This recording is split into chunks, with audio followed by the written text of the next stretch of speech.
যুক্তরাষ্ট্রের green card ও নাগরিকত্ব পাওয়ার নিয়মে আমূল পরিবর্তন আনছে ট্রাম্প প্রশাসন। এখন থেকে সোশ্যাল মিডিয়ার রাজনৈতিক মতামত বা ফিলিস্তিনপন্থী আন্দোলন হতে পারে আপনার গ্রিন কার্ড বাতিলের কারণ। বাক স্বাধীনতা বনাম জাতীয় নিরাপত্তা, আমেরিকার এই নতুন কড়াকড়ি নিয়ে কেন বিশ্বজুড়ে বিতর্ক শুরু হয়েছে, বিস্তারিত জানুন প্রতিবেদনে।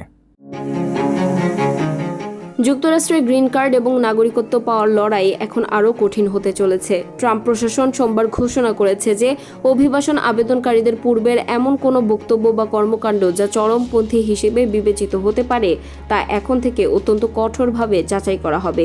নিউ ইয়র্ক টাইমসের এক প্রতিবেদনে বলা হয়েছে, নতুন নির্দেশিকা অনুযায়ী ফিলিস্তিনপন্থী বিক্ষোভে অংশ নেওয়া, ইসরায়েলের সমালোচনা করা বা মার্কিন পতাকার অবমাননা করার মতো বিষয়গুলো নাগরিকত্ব পাওয়ার ক্ষেত্রে বাধা হয়ে দাঁড়াতে পারে।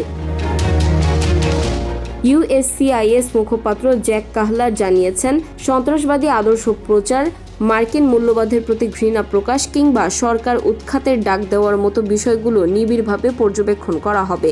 বিশেষ করে সামাজিক যোগাযোগ মাধ্যমে ইসরায়েল বিরোধী পোস্ট, যেমন প্যালেস্টাইনে ইসরায়েলি সন্ত্রাস বন্ধ করো বা ইসরায়েলি পতাকায় ক্রস চিহ্ন সংবলিত পোস্টগুলোকে অত্যন্ত নেতিবাচক ফ্যাক্টর হিসেবে গণ্য করার জন্য অভিবাসন কর্মকর্তাদের প্রশিক্ষণ দেওয়া হচ্ছে।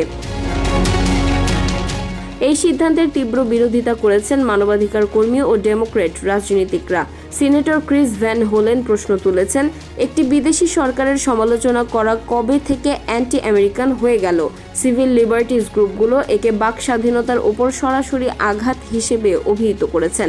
তাদের মতে সরকার এখন মানুষের রাজনৈতিক মতাদর্শের ভিত্তিতে ঠিক করবে কে দেশে থাকতে পারবে আর কে পারবে না।